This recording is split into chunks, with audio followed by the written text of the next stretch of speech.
least get warmed up. Gonna get a little warm up video going, you know.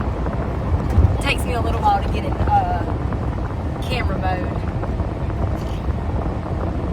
I can't just be talking. Yes. What's the title of it? Is it just a date? Part 1. Okay. Part 1. Part 1 on what? Life? You really wasn't so, the name tags? Oh, yeah, it just says part 1. Yeah, that's all it says. Look. Part 1.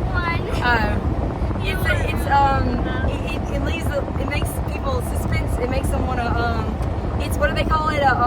It's clickbait. But you have too many part 1 and part 2. Literally. Well, so I do need to go through. I mean, I need to go through and I mean, I don't even know what I was on there. I have a lot of videos on my phone that I haven't even uploaded yet, but I have to decide what direction I'm going to go with this thing, you know? Because I don't know though. So what were we just talking about? Oh yeah, don't you put those headphones on, girl? So I was just talking about though. I was saying that what did Jesus say? To those who much is given, to those who have, more will be given, and those who have not will not receive anything, basically. So, you know, and I think what that means is, if you're blessed with something and you're grateful for it, you know, you will get more. If you take care of it and manage it well, you will get more of those things. But people that don't have anything are all, you know, the ones that are resentful and bitter and jealous of everybody else. They're never gonna. That's all they're ever gonna have. Because even when they, I never really thought about it like that. But like, even what they do have, they're not grateful for. So in their mind, they don't have anything. So they'll never have anything. But the people that are grateful for what they have will continue to get more and more because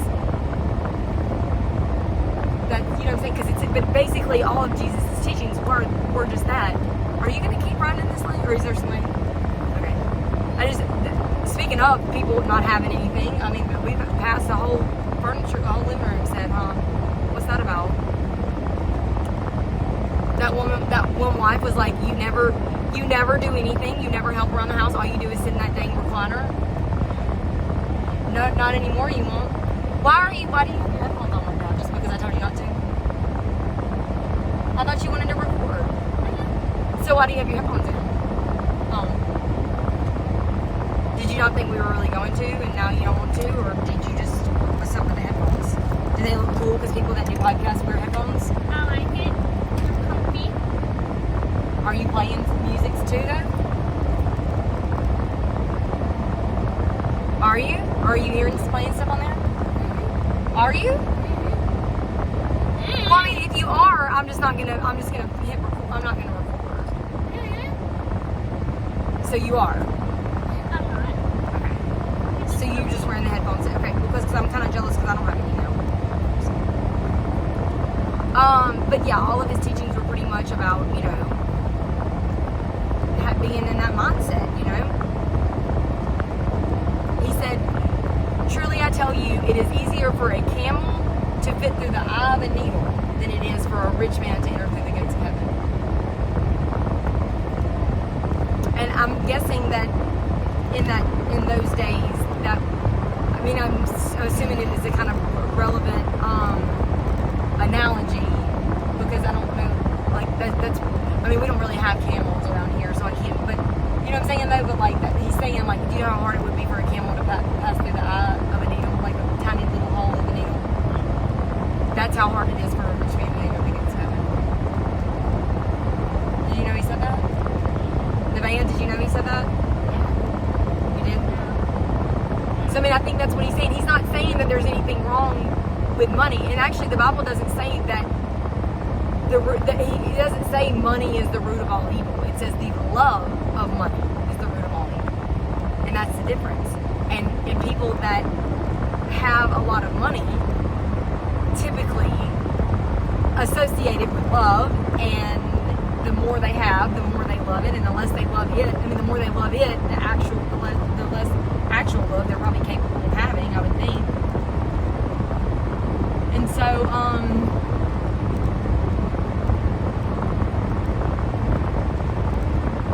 you know, there really is. And so I was watching this video, and it was talking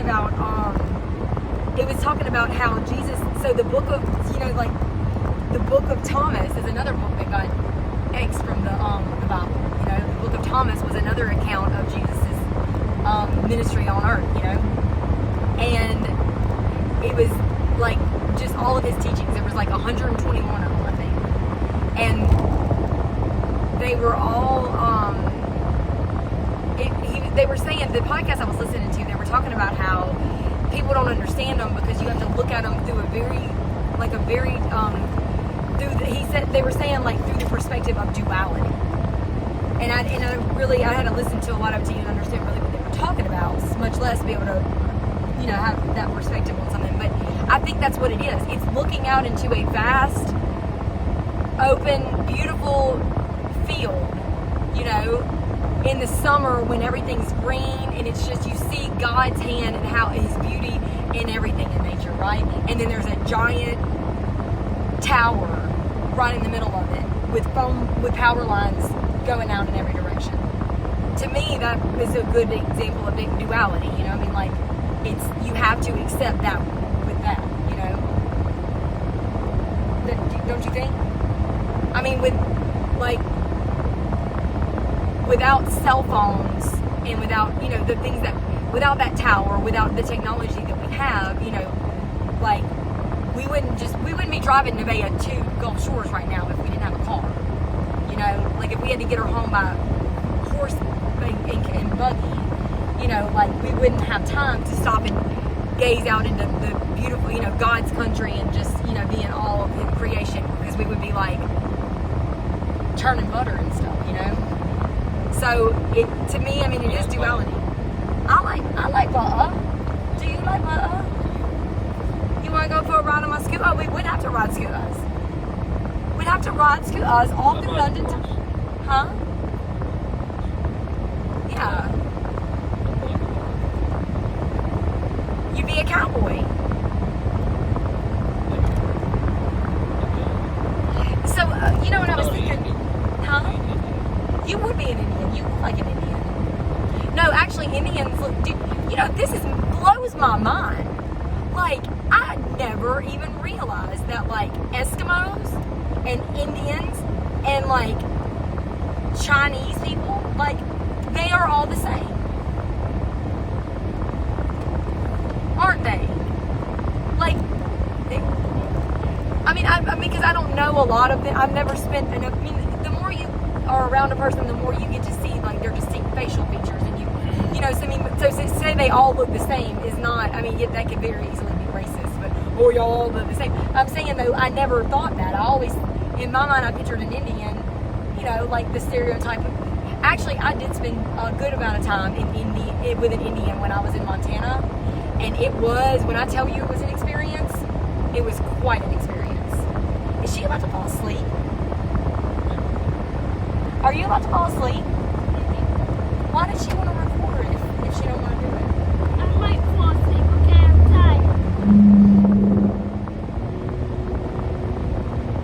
I'm tired. I'm trying not to. You don't have to try not to. If you want to go to sleep, go to sleep. I don't want you to want to do things because you think that, I just want you to want things for the right reasons. Is all. Well, doesn't let me sleep in the middle of the day. Then don't go to sleep. But it's hard to because I'm tired. Well, and no, it's not, because she stayed up the whole way back.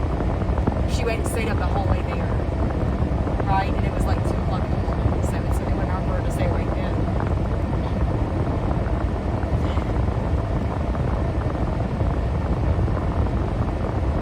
I mean, she's not going to hurt my feelings if she goes to sleep. I don't know if that's what she thinks. I record all the time anyway, whether she wants to or not. I just thought she wanted to too. But I mean, I'm not gonna get mad at you if you go to sleep, Nevaeh.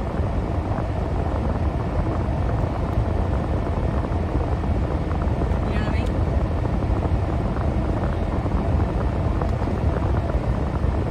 I mean, you know, and it's not, it's,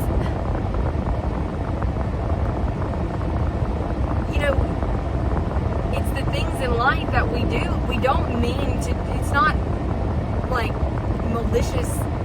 There's, you know, most things are not done with malicious intent. But if people aren't aware of why they're doing the things they're doing, it doesn't matter. That's why, you know, and like, you know how David said that in court. Like, he actually said that to the judge. That I corrected him. I said, you don't know if my intentions are good. Judge, Your Honor, do you know what she said? Do you know that she said that I don't know if her intentions are good? David, that's because you don't. So what he was doing was like kind of belittling me almost by saying, I know you have good intentions. No, you don't. And at the end of the day, it doesn't matter what your intentions are. If I had intended on, you know, doing something to the tires to make them, I had intended on making it to where it would be easier or whatever, but I accidentally didn't screw the lug nuts back and the wheels fell off when you were driving. How much would you care when you were in a full body cast? How much would you care what my intention was? Would it make you be in any less pain? No. Like, that's why we excuse people. Oh, well, I bet their intentions are good. So what? Well, then don't hate them. Don't hold it against them forever. Don't, like, you know, like, you can, knowing somebody's had good intentions should make it easier to forgive them. But you're not holding people accountable when you say, okay, no, thank you. I understand that you had good intentions, but it doesn't matter. And really, most people's intentions aren't good. Most people, if they say their intentions were good, really their intentions were only to make it look like they were doing something good. But that's still not good intentions. That's still doing something for your own self-serving purpose and reasons, you know? No, you don't understand. I wasn't trying to hurt you. I was trying to make you feel good because that's what makes me feel good. And if I make you feel good, then I can get you to do what I want you to do, which makes me feel even better. That's what it's really about. So no, David, don't think that you can accuse me of things, then evict me for things, but then tell the judge that you really, no. The reason he said that is because he thought it was going to be easier to make us look like mean, awful people, and he didn't think he was going to have any guilt whatsoever in going through with it. So you thought we were somebody that we weren't. And I even told you then, David, if you don't know us, you ought to get to know us before you rent to us. Did I not tell him that? I said, okay, well, I'm just going to tell you a few things. Number one, I've been in property management for 3-4 years now. I'm telling you that you're good. I know your intentions are good. I know you're telling me that your last tenants were black and they were great tenants. I know that you think you're telling me that because it lets me know that you're a cool person that's not racist and all those things. But I'm telling you that fair housing does not care if somebody's a good person or a bad person. They don't want you saying that your tenants were black, period. You also can't say, I'm glad y'all were a couple. I'm renting to a couple this time because I rented to single people before. You can't post an ad on Craigslist and say, renting to single people only, no kids or old people. You can't say that. That's fair housing. You will get shut down. It is a federally regulated thing. So, number one, David, I'm telling you, I'm not somebody that you can win over by saying crap like that. And two, I'm actually trying to help you out because I'm saying you don't do that. Because anyway,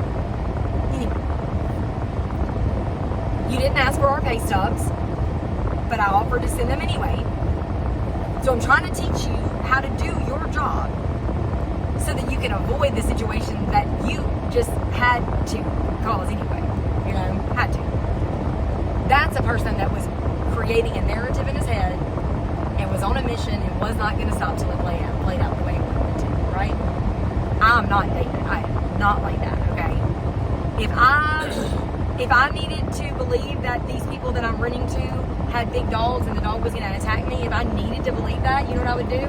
I would drive a vehicle that was not my vehicle so that the dogs didn't recognize it. I would park it in the middle of the road to where it's super suspicious and everybody would be caught off guard and the dogs would even be able to sense the nervousness in me, in their owner.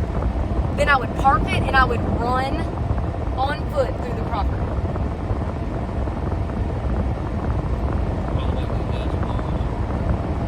I don't think that, I think when people do things that's stupid, I don't think it's smart at all. I think when people act off instinct, they don't think that I don't think he's smart at all. I think he's an idiot. But that's what he did.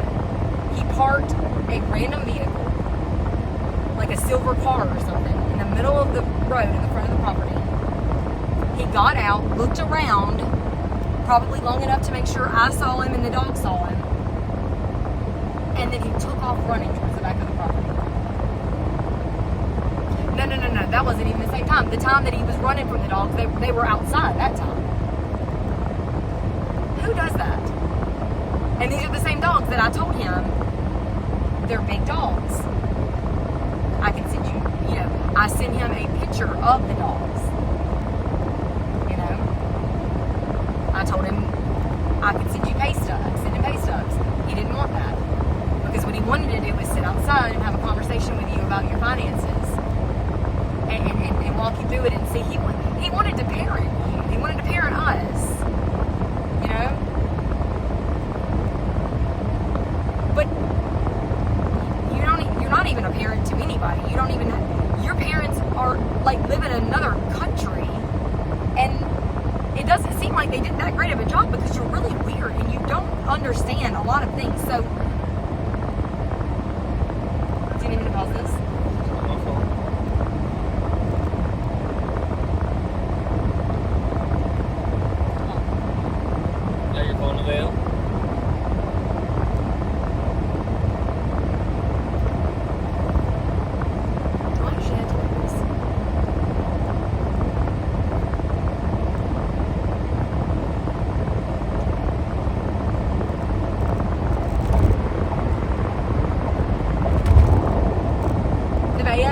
Are you awake? Yes. Did you hear your dad talking to you? No. With who? No. Oh, okay.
I used to get so afraid. We're pulling the kid about that boat.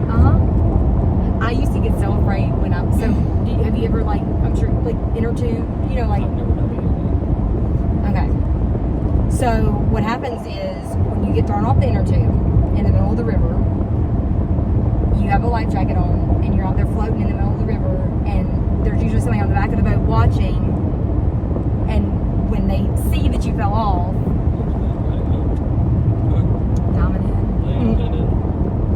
oh, look at what kind of stickers do they have on there? Where are they from? What is that license plate? It's like Florida. No, that's a Florida one right there. No, that's out. That was Florida. It said Florida. What was this? What It might be a new flag, special Florida flag. It looks like it had a I don't even know. U.S. Army. Okay.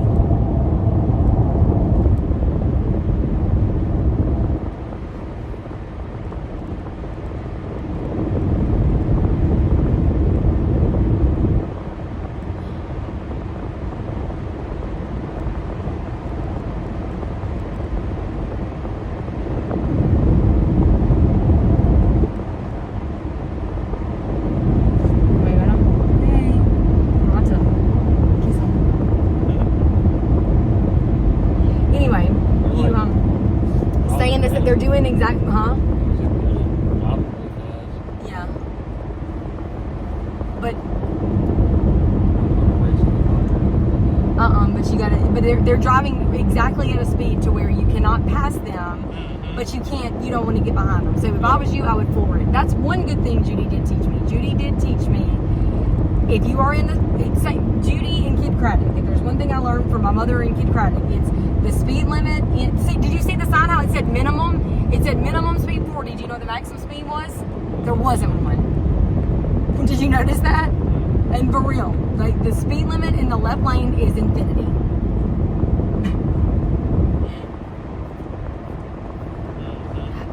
But I get it. When I met you, I understood what I never understood. First of all, I would never get infuriated with a person like my mother did. Like, it really drove her insane. But that was what it was when you're in the left lane and you are beside somebody that is going slow, or, if you're behind them, they're going slow, then you go to pass them, even if it's like a 4 lane or whatever, then you go to pass them and they gas on it,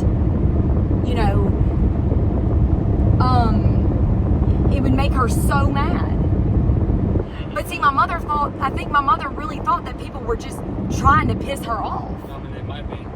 I don't think, but do you try to piss people off? Because I watched you do it before. And I went, oh, you're the one my mom tried to warn me about. But I'm glad that I saw it, because I realized what it is. You're just not paying attention. And you're going slow. And when somebody gets up beside you, it snaps you back into reality and you realize how slow you're going. So you gas on it. Or not gas on it, but you accelerate. You go faster. But that's what I'm saying. Like, why do people think everything is about them? Why do people think, why would it make her that mad? If you don't, go faster. Go as fast as you have to go to get around them. And live your life, Because, and I'm actually, I am going to preach for a minute, and it's okay, because we didn't go to house church this morning, or really didn't go to real church, so I'm just going to say, if you don't want to listen, it's just like regular church. You don't have to listen to that preacher either. You don't have to call me father. Please, I would rather you not. I watch these people. You would rather me talk and preach than tell you to drive anyway, huh? There's several, Jesus told parables, and there's stories in the Old Testament, and that's exactly what the message is. So one of the parables that Jesus talks about is the man that, he has a business or whatever. He hires people on to work for him. So, first thing that morning, he goes and gathers his crew, and he says, hey, if you'll work for me today, if you'll do this amount of work, I'll pay you this amount of money. And they're like, sure thing, sounds great. And they go off and they start working. Well, at lunchtime, he sees some people out eating lunch, taking a nap, whatever, just chilling because they're not working, right? He asks them, did they want to go work, just like he did the first people. They say yes, and they sends them on his way. Then he does it again closer to the end of the day. He finds yet more people, asks them the same thing, sends them out. They do barely any work before the day's over, and then when they all come back, he starts with the people that he hired. He starts with the people that he hired last. He starts paying them first. And the people that he hired that morning are like, whoa, no, that's not right. You're paying them as much as you're going to pay us. And we worked all day. And he says, who are you to tell me how to run my business? If I want to pay them as much as I pay you, did we not have an agreement? Well, yeah, we had an agreement. You agreed to pay us this much. And I am going to pay you that much. Have I done anything wrong to you? Well, no, but that's not fair. If you don't like it, then don't work for me anymore. And Jesus says, truly, and he would always say that, truly I tell you, he says, what he means is trust me when I say this. Believe me when I say. In heaven, it'll be the same way. Those who come last will be first, and those who come first will be last. So, if a person spends their entire life devoted to Christ and goes to church every Sunday and tithes and gives 10% of their income, every week, and does all these things their entire life, You don't have to give 10% of your income. you don't, exactly.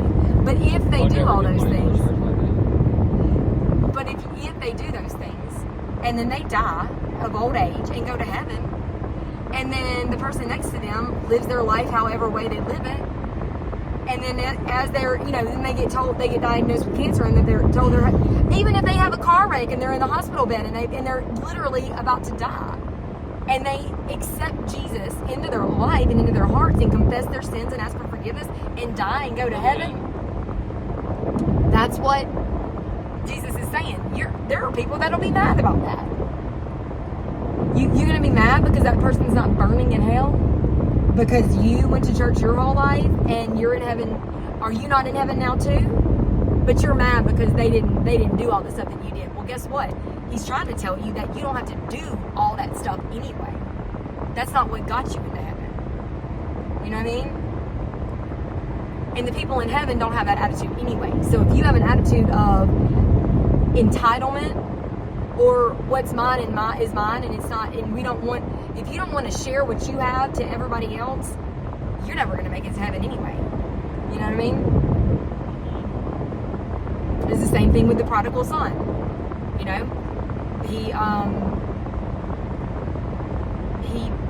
The two sons, the one that did everything, the brown noser son, the Seth Rollins of the family. What did he call him?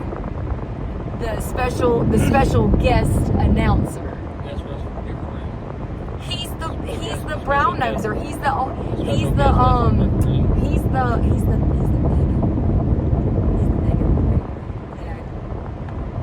that's what said. Yeah. Oh yeah. Think about it. Why not? You and Kim are y'all are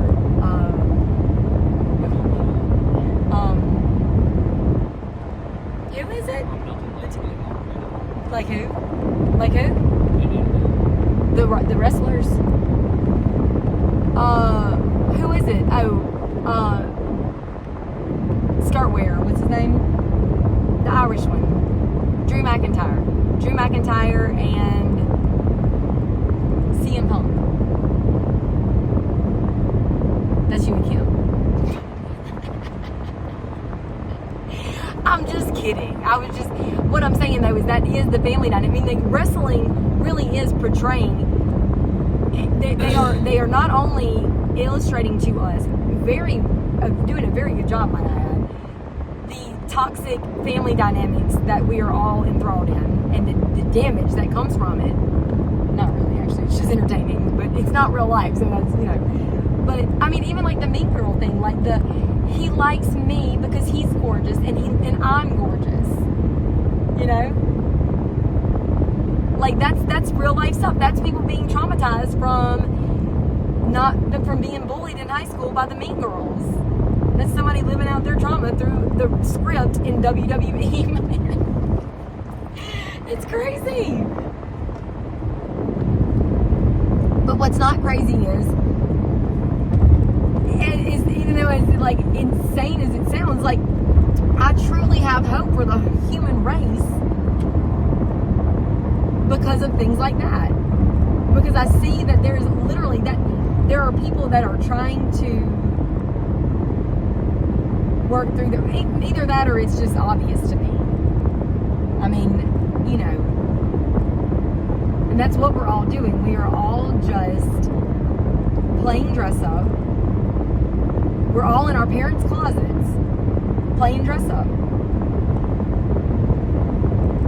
The thing is, though, most of our parents were not like well-respected, well-educated doctors that came home and still managed to have enough time to both provide their family with with the nicer things in life, and so they didn't have to worry about that, but then also like give them love and discipline too. Most of us did not have all those things, so most of us are reliving our childhood trauma. Like, it's trauma. It's not, I'm like my dad because my dad was my hero, and I'm a hero now too.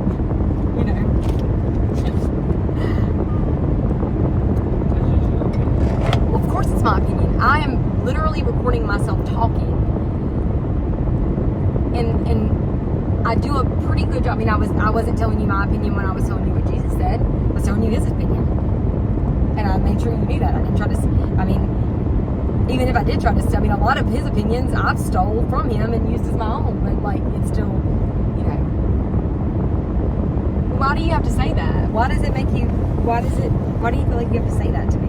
That's just your opinion. Well, tell me why you think people act like deranged lunatics all the time.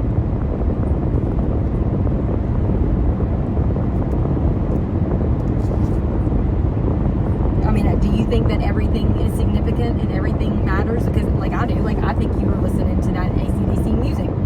I think there's a very specific reason why you were, and I'm pretty sure I know what it is. It's Because I still, like listening to fucking music.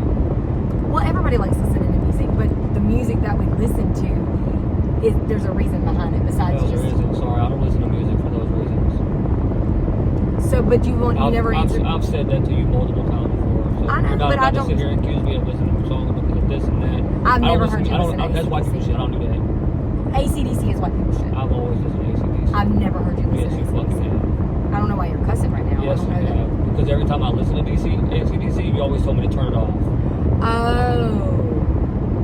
So why were you listening to it right now then? So why were you listening? Why do you have a problem with it? No, I have a problem Because I with like you it. doing things that you think I'm going to have a problem with. And I didn't have a problem with it. Did you? Then why did you always tell me to change the song? I don't think Alan like AC/DC. I don't think Alan likes AC/DC. Oh, okay. Was one of your exes like AC/DC then? James did. He's not my ex. He's my brother-in-law, but he killed himself. So, but he had a lot of rage issues. I mean, regardless of all those things, I don't have a problem with it. I personally don't see how anybody can actually like AC/DC, and that's coming from somebody who like really loves almost all genres of music. But I'm not ever gonna hate you the way my sister hated James, or the way people hate Vince. Like, I'm never gonna hate you that much that if you take your own life and I have to put you in the ground, I'm never gonna sit there and just, you know, she literally refused to have any music playing at his funeral. No music.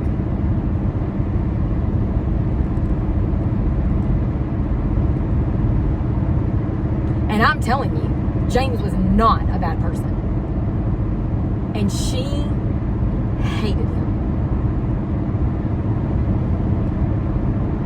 I mean, you know, she said, we're not playing any music. I'm not gonna be, I'm not gonna have to sit through that shit, that Mama, I'm coming home. That's an AC/DC song too, isn't it? Or Guns N' Roses or something.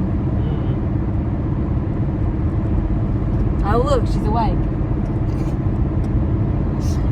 Yeah. She couldn't, I mean, it was an inconvenience for her to have to bury him.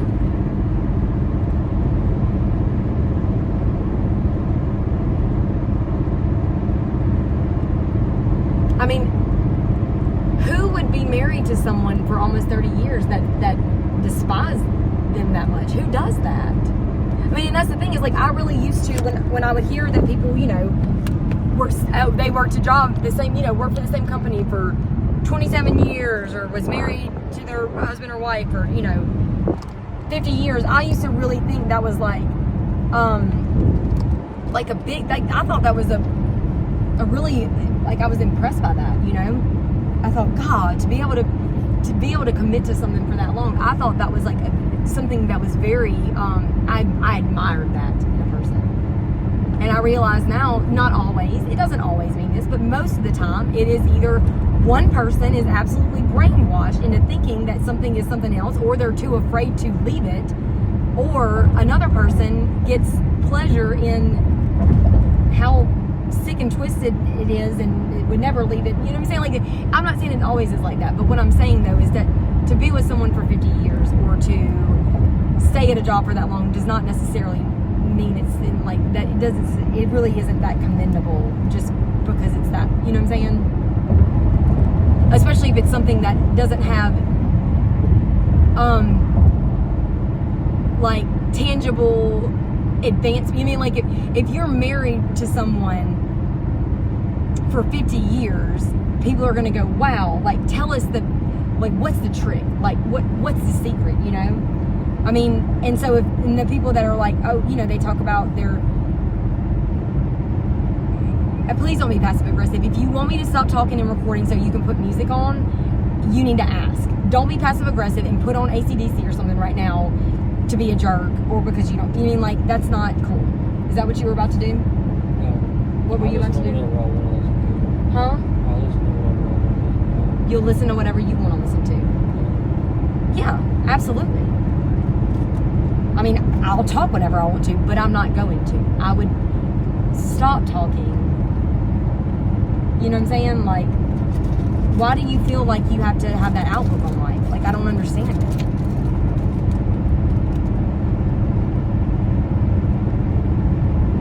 I mean, I really don't. I mean, that's one reason that I record myself talking all the time is because I really don't have any desire to talk to somebody that doesn't want to hear me talk.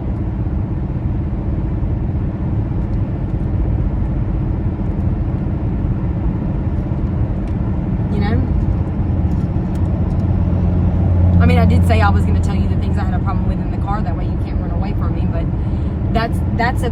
me saying that was halfway joking, but that was also my way of showing you, hey, this is what people do when they feel like they're in situations that they have no control over. And when they feel like they're in situations that someone else has the control and they don't, they get real bitter and resentful. And resentment leads to hate. And hate leads to, you know?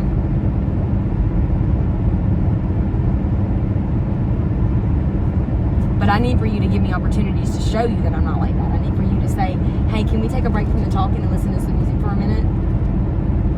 Not because you have to ask me permission, but just because, like, one of us is going to be a jerk otherwise. There's no way that one of us is not going to look like a jerk unless that happens. Because if I'm talking and you put the music on, I'm going to be like, huh, wow, huh, wow.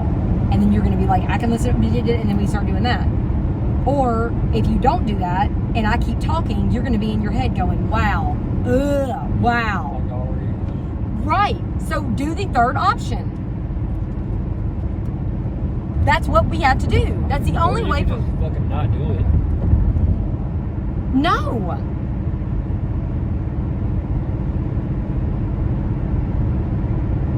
Until we do the right thing enough, nothing's ever going to change. Yeah, speak for yourself. I am. I'm always speaking for myself. Would you like to try to do things in a way that makes us both treat the other with respect? Would you like to try that? You don't know how to do that. But I do. You haven't done it this whole week. You will not.